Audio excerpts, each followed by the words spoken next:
Real quickly, there's more violence than usual this week. It's Vikings. If that's a concern, please see the post on mythpodcast.com for more info. This week, on Myths and Legends, we're back in the Viking legends, and you'll see why giants might not be the best choice for a daycare, and why, contrary to popular belief, it is not a good idea to wake the dead against their will via forbidden arcane rituals. The creature this time is an actual way to get superpowers. If you don't mind those superpowers including talons for your hands and feet and hot garbage breath.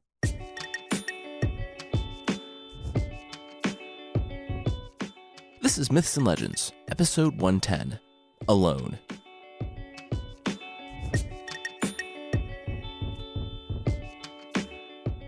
This is a podcast where I tell stories from mythology and folklore. Some are incredibly popular stories you think you know, but with surprising origins. Others are stories that might be new to you, but are definitely worth a listen. We're back in Norse mythology, kind of. Like I said when we hit Ragnarok, the stories of the gods are finished. But, like in Greek mythology, the gods, giants, and monsters show up in the stories of the heroes all the time. This is one such story, that of a guy named Hadingus. The story takes place in the 500s AD, among the legendary kings of Denmark. Oh, and first a quick note. I use the term Viking throughout the episode, but these weren't really Vikings yet. We're still about 200-ish years away. However, the term makes more sense for this podcast than seafaring early medieval Scandinavian warrior. And besides, once they run out of room in Scandinavia, their great-great-grand Vikings would eventually terrorize Europe.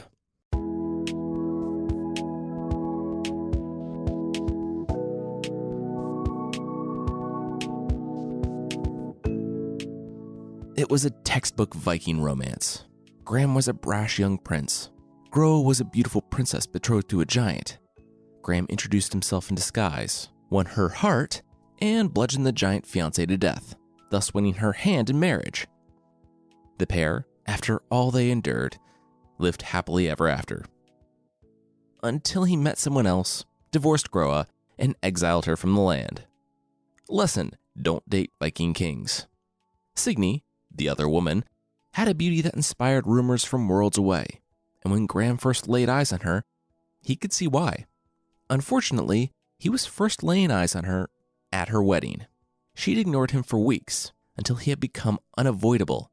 She had sent a reply saying that, really, no thank you. She wasn't into him.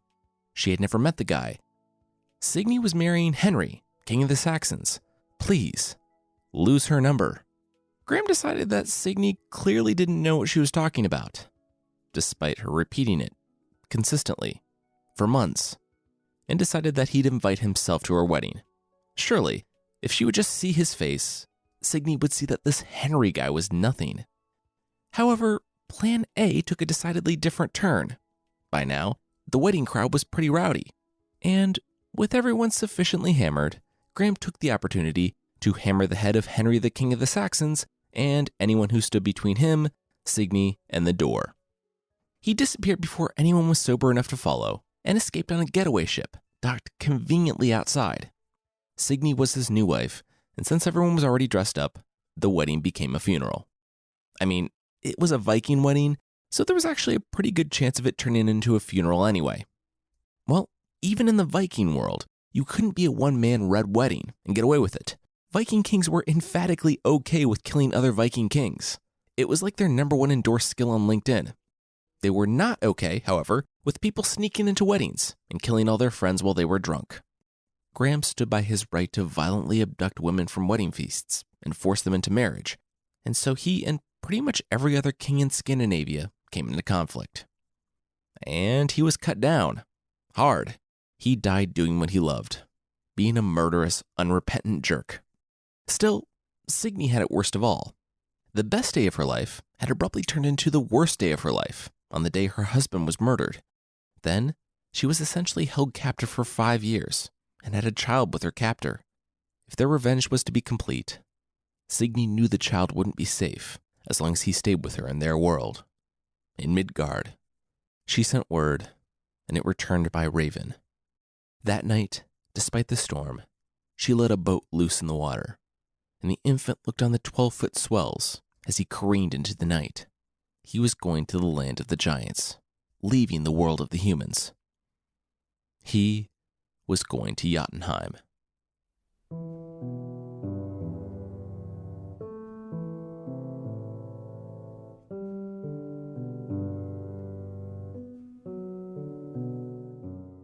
"16 years later, Hadingus, the baby, was now not a baby, and he was fighting.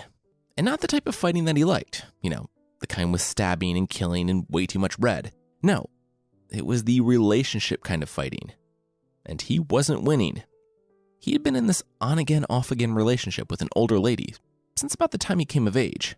The irony was, they were fighting about fighting. Hadingus was obsessed with combat, being the best, and returning to Midgard to avenge his father and retake his throne.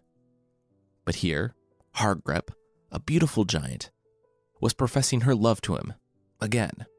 Sure, keep fighting, she would say, but also ease up a bit. Enjoy life. Enjoy life with her. And, okay, what was that grimace? What was it about her that he found so repulsive? Was it her age? Was it her looks? Was it the fact that she breastfed him as a baby and was basically a mother to him since he arrived there? Hadingus stopped her right there. Yes, it was that one. It was only ever always that one. It was too weird. Plus, the Jotnar were big. He could maybe put the whole surrogate mom thing out of his mind, but it came right back when he was walking along toddler size next to her. Hargrep, the giant, shrunk down to the size of an average human woman, and, with a smirk, she changed, everything about her except for that smirk. The years fell off, and she was a young woman, just a little older than Hadingus. And, no joke, explaining about the complete history of the Jotnar, and how they were giants, but also magic giants, that could change size and appearance at will.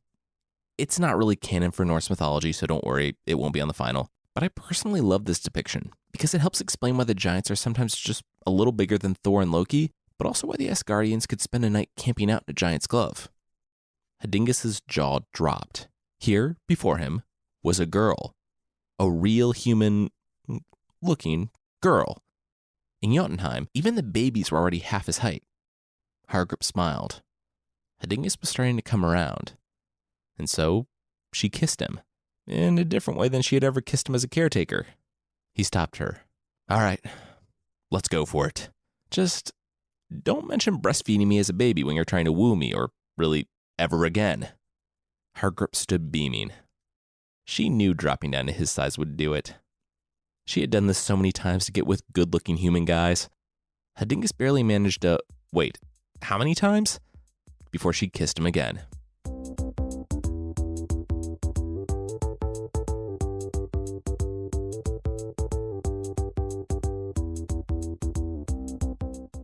Waves sloshed on the side of the boat as Hadingus breathed deeply, soaking up the saltwater air. At last, he was going home. A ship had wrecked a few weeks back on the shores of Jotunheim, and, seizing the opportunity, Hadingus stepped in before the giants pickled the humans and stored them away for winter or whatever they did. The warriors, happy to help and even happier to do literally anything to get out of Giant Land, agreed to let Hadingus lead their quest home, with the option to stay on for some light pillaging and raiding when they arrived. The giants, kind of having forgotten that Hadingus the local human was still hanging around, agreed to help him build a comparatively tiny longboat. If you're thinking, hey, what about Hadingus's confusing relationship with his tiny giant girlfriend / wet nurse? Well, worry no more, because she transformed again and went all in on the look and smell of an early Middle Ages Scandinavian warrior. Hadingus stared in disbelief at the crewman approaching fast, arms outstretched. Great. Yeah, it wasn't like he was hoping to leave that weirdness a world away or anything. Before they left, Hargrep's father, a Jotun by the name of Wagenhold, met them at the docks with a gift, saying that if Wagenhold insisted on leaving with this thing, then they needed to protect themselves. Not like that. He gave Hadingus a magical horn, saying that all he needed to do was blow it, and the Jotnar would be there at a moment's notice to protect him and Hargrep. With that, he said goodbye to his daughter and his de facto little son-in-law, and the humans and one giant left for home. The trip home seemed to last forever, but one night, they found the stars had changed. They were home. They were in Midgard.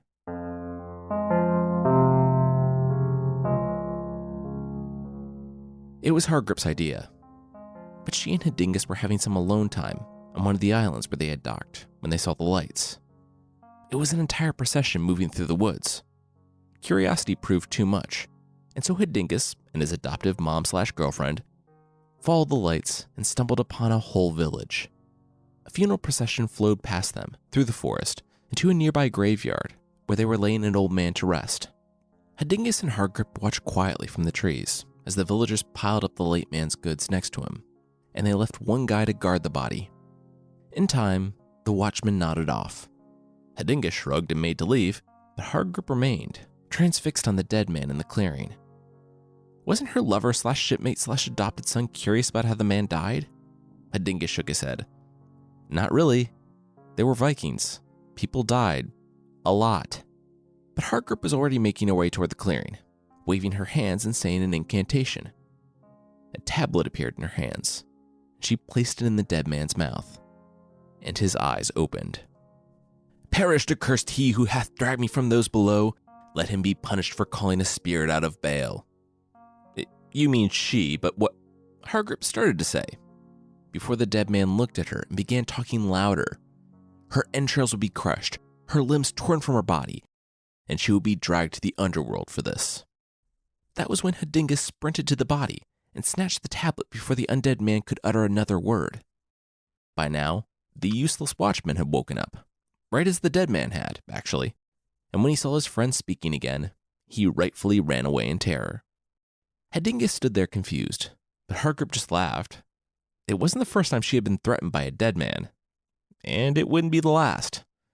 And, did Hadingus feel that? A tremor shook the ground.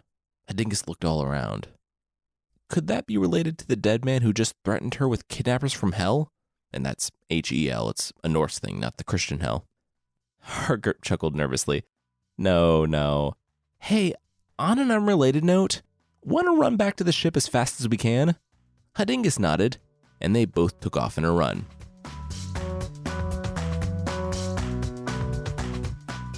Hadingus's heart pounded as they made their way out of the forest. In the distance, they could see the campfires near the ship on the shoreline. That was when the hands came. Hadingus dodged the first few, but eventually a finger caught him by the toe, and he went down. But the hands weren't after him. Hargrip had been caught about 10 feet back and tumbled to the sand. Now, dozens of decaying, bony hands were bursting through the ground, coming after her to drag her to hell. But they were up against a Jotun, one of the giants, a magical, powerful people that rivaled the Aesir and the Vanir. Hadingus heard a yell, followed by an explosion. The hands flew backwards as Hargrip released her true power, her true size. She grew until she was full height, and the earth trembled again. But this time, it wasn't from the hands. Hargrip smirked and smashed any hands that came for her. Hadingus sighed. Of course she was going to be okay. She was a giant after all. She was starting to despair. She looked toward the forest, and hands, dozens of them, as big as she was, were coming from the trees. The trees flew from the ground as the hands came up from the forest and grabbed Hargrip's arms and legs. She strained and was even able to destroy a few hands, but for every one she destroyed, 2 more took its place. She fought and fought, but soon they had her locked in place. Hadingus tried to run to her, but the smaller hands in his own feet kept him and his axe at bay, while Hargrip mouthed one final, "I love you," before the hands did exactly as the dead man had promised. They pulled her apart and dragged her, piece by piece, to the underworld. A few moments later, the land was clear, and, save for a few uprooted trees, there was no evidence of the otherworldly battle that had just taken place. Hadingus couldn't speak. He couldn't move. He couldn't believe what he had just seen. That she was gone. Wow, can you believe that? Her just leaving you here alone? Giants, am I right? Hadingus heard from his left. Hadingus raised his axe and turned to see an elderly man hunched over next to him in the field. He demanded that the strange, one-eyed man who had just appeared from nowhere identify himself. And also, Hargrip didn't abandon him. She had been dragged to hell by vicious spectral hands and... Oh, wait. One-eyed old man, what's your name? The old man replied that it was Lycier. Nice to meet you. Are you sure? Are you sure it's Lycier? Are you sure it's not Odin? What? No, I wish. If I was Odin, I'd be so much more muscular. Better looking, too. I mean, that guy's jawline alone, you could use it to level a bookshelf. I mean, if we had books. I'd be smarter, too. Odin's the god of wisdom and royalty, but he's also associated with death and battles, so I'd also have this, edge. He's like a professor who leads a biker gang on the weekends and can also bench 400 pounds. He's so awesome. But no, I'm not him. Did you just wink at me? Hadingus asked. It's really hard to tell, you only have one eye. The stranger shook his head. He would have no reason to wink. He definitely wasn't the king of the gods with his effortlessly perfect hair. Then he winked again. Hadingus shook his head. He didn't have time to deal with this. His surrogate mother and his girlfriend were dead. The stranger, who definitely wasn't Odin, apologized. When did the guy's surrogate mom die? Oh, ew. Yeah, this wasn't one of those mythologies that was really cool with that. And Hadingus really seemed to be towing the incest line, but it looked like the problem took care of itself. Eh, Hadingus? Hadingus? Thoroughly annoyed with Lycier's non-consolations, Hadingus had already stormed off in a huff back to his boat. When he arrived, everyone was getting ready to go. They had heard a lot of commotion inland. They looked at the pair and said, "Oh, good, you guys are back. We were going to head out soon." "Oh my gosh. Hargrip, what happened to your eye?" When Hadingus spun around, he saw her there. Hargrip, his mom/girlfriend/shipmate. Alive. And mysteriously missing an eye. Oh. Odin winked, or blinked, at Hadingus. It was really hard to tell. The man grinned and announced that they should all get aboard.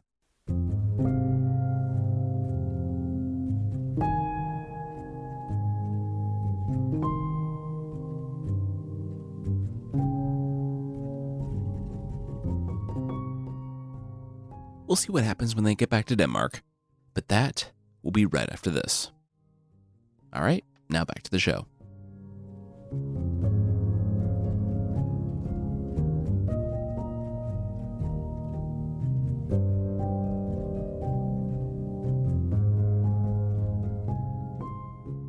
Lycier continued to annoy Hadingus, but eventually, Hadingus came to tolerate and even like the weird little wanderer. In time, they all made it back home, or what was left of it. Back in Denmark, a rival king named Loker had attacked and left the land war-torn and ravaged. The ship from Jotunheim arrived just as the others were leaving to bring the fight to Loker. Hadingus and his crew joined up, mainly because this was their home and Hadingus's rightful throne, and no king could come in and do that to them, but also mainly because they were flat broke, and first in the door could take as many riches as he could carry off. At the battle with Loker, Hadingus was the first off the boat, wading through the waters with arrows whizzing all around him. He took an arrow to the shoulder, snapped it off, and kept going. Enemy swords slashed and spears skewered, and still, he kept going. He made it deep into the enemy's army, fighting Vikings on all sides while cutting closer and closer to Loker himself, who commanded the fray from the rear. But that was when he felt it. A sword pierced into his back. Then a spear went through his leg and pinned him to the ground. He wouldn't be moving anymore. As he died, he thought of Hargrip, the giant he had loved, and the only family he had ever known. He thought of Lycier and his men, hopefully following him to Valhalla. As the Vikings stabbed the warrior who had taken out way too many of them, Hadingus's last thoughts were of home, Denmark, and how he had died honoring it.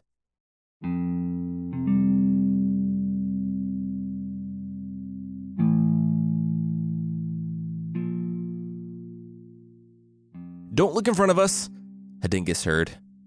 It was a voice, a familiar voice, yet one that was harder than before, more commanding. Hadingus realized that he was riding a horse, but the horse had too many legs. He listened to the voice and averted his eyes downward, and realized the horse was running over the ocean. "You died. You're not dead anymore. You're going to feel like that for a while," the voice said. "I died once. It's not something I plan to do again." The pair hit land as the voice said he had gone to Hell herself to get Hadingus back. Hell was the daughter of an old friend, but he and that friend recently had a falling out, so Hadingus shouldn't make a habit of dying. Ah, here they are. Hadingus could look now. Hadingus lifted his head. They were back on the battlefield. Shocked, Hadingus glanced down at his own mangled corpse. The stranger shifted in his saddle and turned to look at him. It was Lycier. "Hey, Hadingus," the old wanderer grated. "I have something to tell you. I was secretly Odin the whole time." I know," Hadingus replied, but having seen the power his old friend commanded, he couldn't help but acknowledge a new level of respect. "Oh, one more thing," Odin said, and then paused. "It's been fun, but this is nearly goodbye. We'll be seeing each other one more time. After you're captured, look for me." Hadingus was confused. Captured? They were hovering over the battlefield. Odin had rescued him. The king of the gods nodded and shoved Hadingus from Sleipnir, his horse. Hadingus plummeted to the battlefield and took the place of his lifeless corpse. When his eyes opened, Odin and the eight-legged horse were gone. There was only a morning sky full of crows. He tried to shake the bodies off of him, to run back to his men, but he found himself looking at a spear point as Lokir's warriors killed the wounded and took everyone else prisoner. Out of the corner of his eye, Hadingus thought he saw a raven take to the sky as the enemy hefted him off the ground and dragged him to the winding road leading to Lokir's mountain city.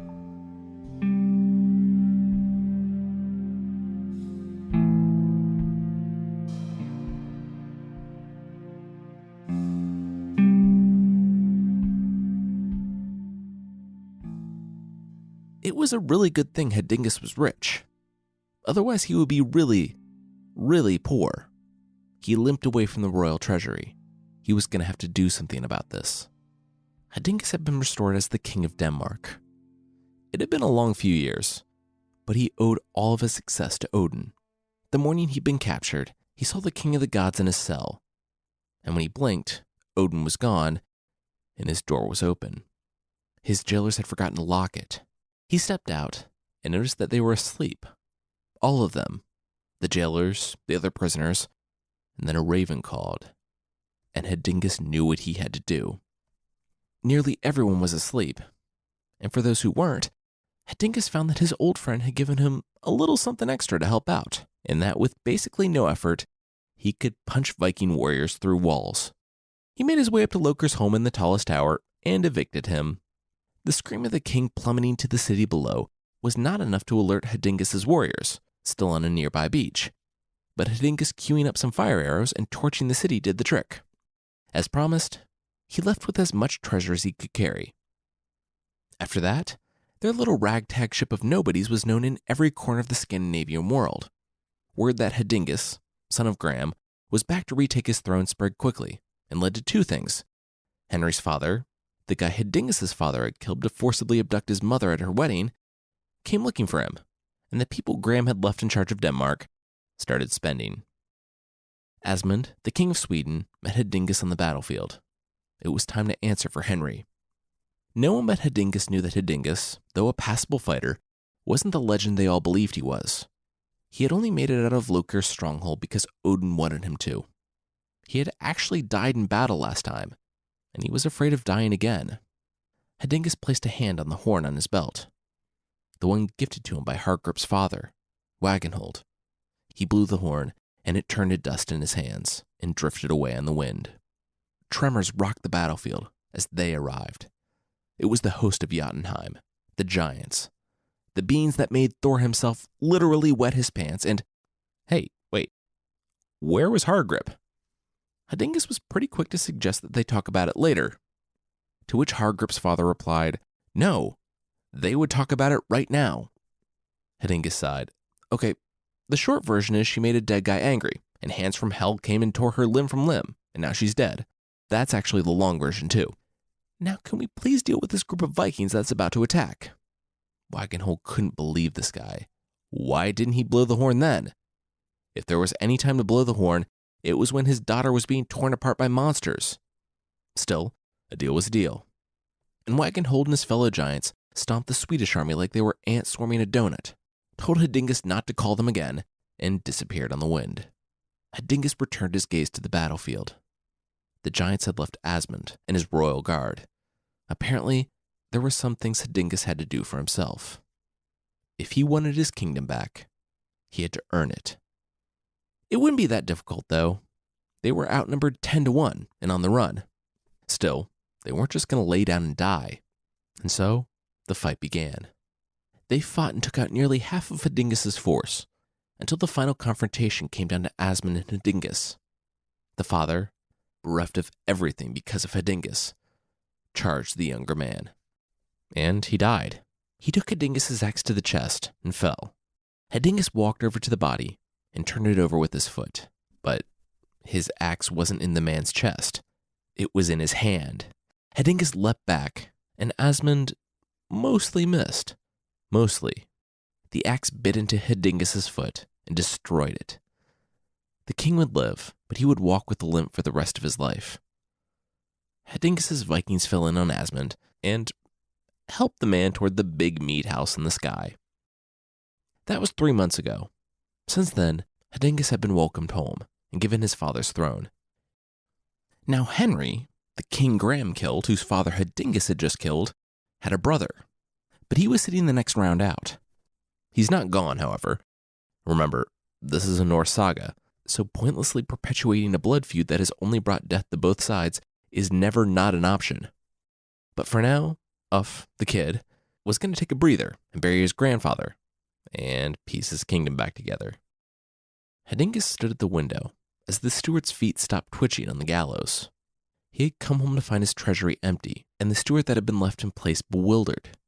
Hadingus had sympathy on the man and believed him when he pleaded that he didn't know what happened to the cash. The steward had his sympathy, but he also had his death sentence. Looking after the kingdom was the one thing he was supposed to do. So Hadingus put out a call to the nobles. Anyone who had his money could have the position of honor that the steward just had. The next day, Hadingus sputtered and spit out his drink. Had he misspoke? Wow. There, before him, stood a cheery noble, nearly all the cash that he had pilfered from the royal treasury in hand, gleefully wanting the steward's position. Hadingus shrugged and hung him next to the former steward, doing pretty much exactly what he said he was going to do. After that, Hadingus ruled as one of the very early kings of Denmark, and he absolutely hated it. He had only ever known danger, excitement, and glory.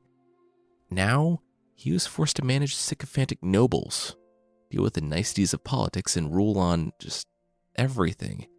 Sure, the food was great, and everyone seemed to revere him, and he didn't miss exile, but it was also easy. Life on the throne would kill him faster than life on a longboat ever would. That's why, the following spring, he set out with his raiders to continue going after the people that had pretty rightfully killed his father. And 5 years down the road, he and his fellow warriors sat eating their horses, dogs, and other dead warriors. Things weren't going well. He had been at war with Sweden all this time, hunting down the son of the father of the guy who his dad had killed at his wedding because why not? Anyway, I hope you're catching a theme here, because without pretty profound supernatural aid, Hadingus seems like actually a solidly terrible warrior. He only broke this Swedish city because his friend Odin felt bad for him and gave him a win. That didn't stop him from trying, though. Trying a lot, in fact. Like when he heard an ogre had kidnapped the Scottish princess, Ragnhild.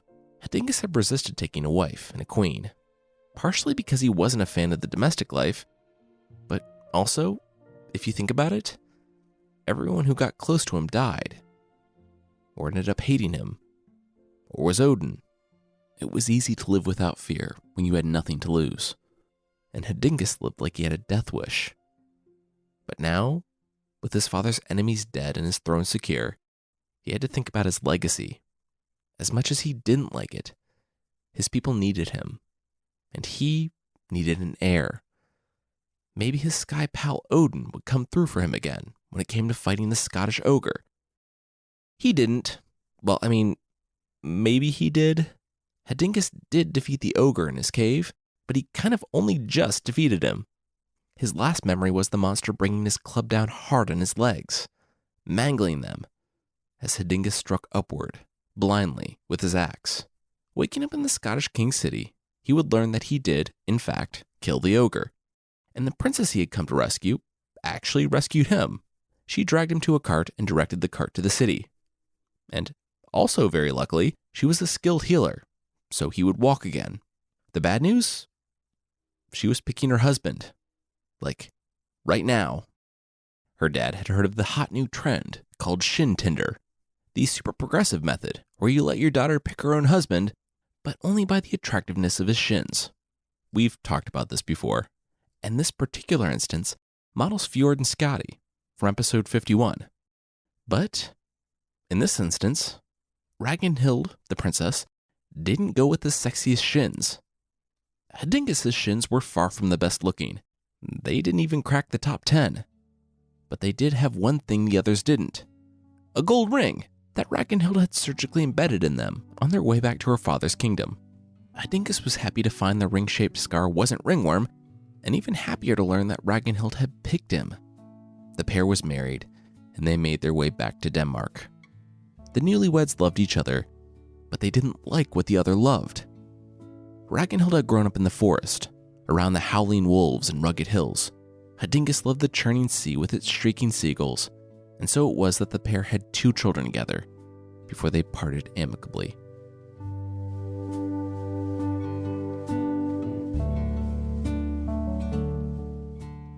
A few years later, Hadingus learned that Ragnhild had died. Once again, he was alone.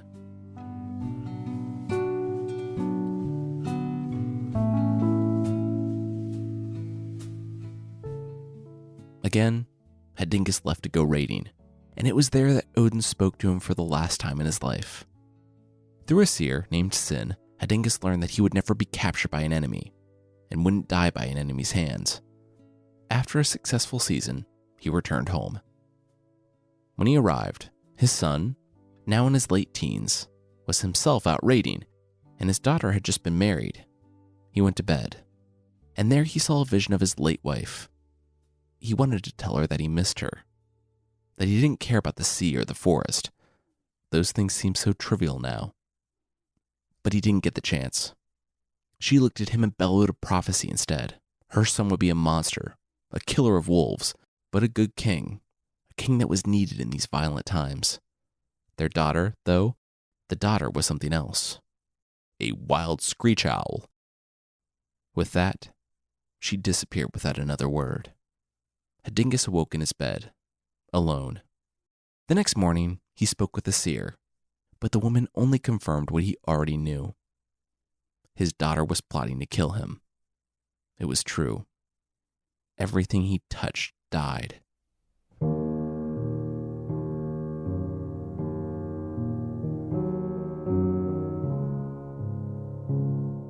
Hadingus sat at the feast. His daughter smiled. His son-in-law sweated. The king ate, not making eye contact or conversation. He didn't know where it would come from, or what form it would take. He knew only that if it came from the son-in-law, or any of their companions, he would survive it. He wouldn't die by the hand of an enemy. If it came from Ulfhild, his daughter, he didn't know. He knew she was trying to kill him, but he could never consider her an enemy. In the end, neither the daughter nor the son-in-law could do it. They hired someone. A henchman with long knives under a cloak came for Hadingus. It was disappointing. The guards caught the guy, just as he was sneaking up behind the king. With a heavy heart, Hadingus had his son-in-law executed and exiled his daughter. Still, it would seem that his time had come. Hadingus had done everything to avenge his father's name, but now even his own children were trying to kill him. He had to exile his own daughter, and he worried that his son was next, and that he would also turn against him, or die, like everyone else in his life had. For now, his son was a good man, and he could become a good king. Yeah, it was time. The best thing he could do was give up his throne. He could rest. Now, he could die. He knew it was time because he had lived too long to go raiding. and that meant that he had lived too long. It was a world for young men now. The gods were gone, the giants were gone, and there was even a new king in the west, someone who had repelled the Saxons, some kid named Arthur. Hadingus had known what Odin's last words meant, that he couldn't die in battle against an enemy, that he wouldn't go to Valhalla, Odin's mead hall full of feasting and drinking and fighting, until the day of the wolf came. He would go to hell, the cold realm of the dead, but at least he would see Hargrep again, maybe even Ragnhild. So, how was he going to die? Then, the perfect way presented itself.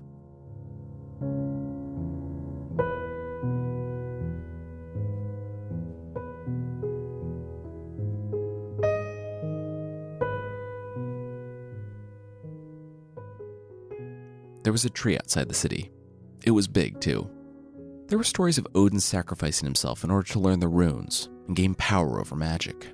Stories of him hanging himself from the world tree, Yggdrasil, for 9 days. Well, Hadingus didn't have runes. He would never know magic. But he did have a tree. A big one, just outside the city.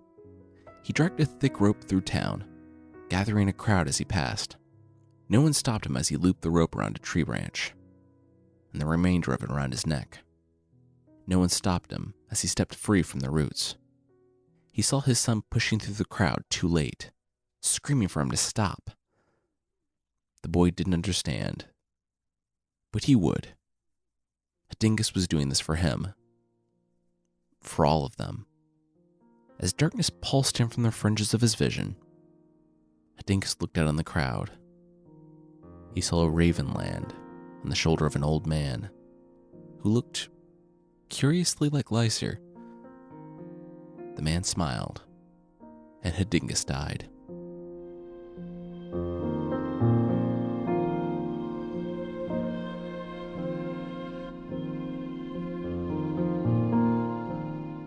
I like to think that Hadingus woke up in Odin's golden halls, with the meat flowing down the roof from a goat's udders to the thousands of feasting and fighting warriors below.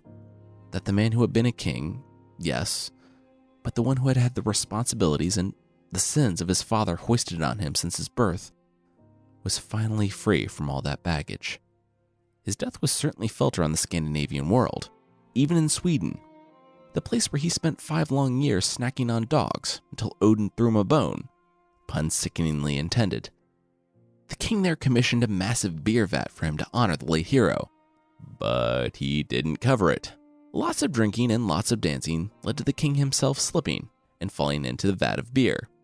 Yes, the man that Hadingus had worked so hard to install as king after years of fighting drowned in beer. I guess there are worse ways to go, though. Also, the Shin Tinder thing, that wasn't a thing in the ancient Norse world. It happened exactly twice. Parts of the story are modeled after the life of Njord, the father of Freyr and Freya. So yeah, don't go develop a Shin Tinder app. No one's looking for that. That's not a thing. I want to say thanks to KiwiC, La Malba, Ringalinga, Cosmos Rocks, Mendy Moms, MJ Levitt, DBC Thomas, Mixmaster Mac, Falcon Fan 246, Arg, can't find a nickname, Iron Elephant, Natamac, Reese97, Rocket Scientologist, and Rumbleinator for the reviews on Apple Podcasts. Thank you all so much for getting on there and taking the time to review it. I really appreciate it. If you'd like to leave a review, Apple Podcasts is still the best place, and you can find the show there at apple.mythpodcast.com. There's also a membership thing on the site. For less than the price of a paperweight made from the fingernails of a 45-year-old man from Queens, New York, you can get extra episodes, source-back ebooks, and ad-free versions of the show that won't hold down paper, but also aren't paperweights made out of fingernail clippings. Check out support.mythpodcast.com for more info.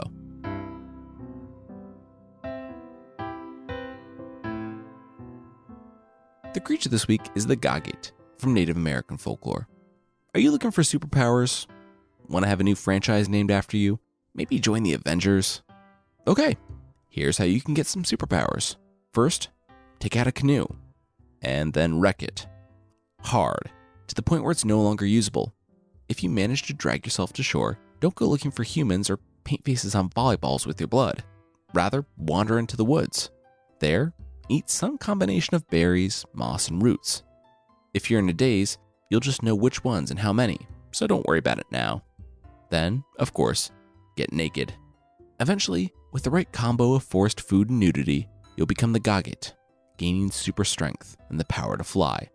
Hopefully you're into more of the anti-hero type, because you'll sprout thick black fur all over your body, and your feet and your hands will turn into talons. Also, you'll smell like hot garbage and rotty meat, and just growl all the time. I guess you'll be like Batman on laundry day. You'll also have to suppress the urge to fly around at night, hunting humans, shaking houses, and uprooting trees. Some people say you have the ability to put a magic spell on a village, putting everyone to sleep, and then abduct people at your leisure. And if you're having a hard time suppressing the urge to hunt the most dangerous game, try encouraging people to run toward water. Apparently the Gogget loves their own hot garbage smell so much that they hate water and won't go anywhere near it. So if you and your friends want to be a smelly Muppet Justice League, only one person has to risk their lives with a canoe. Once the first person turns, they can just go up to their friends and breathe on their faces. With a whiff of your friend's trash breath, your hands will also turn into talons. You'll sprout thick black fur and have some spicy garbage breath of your own to make some more hairy friends. Oh, and really quickly, I don't know if I have to say this, but I'm going to say it. Do not go crash a canoe to become super Oscar the Grouch. It's not going to work. Please don't do it because you heard it on this podcast.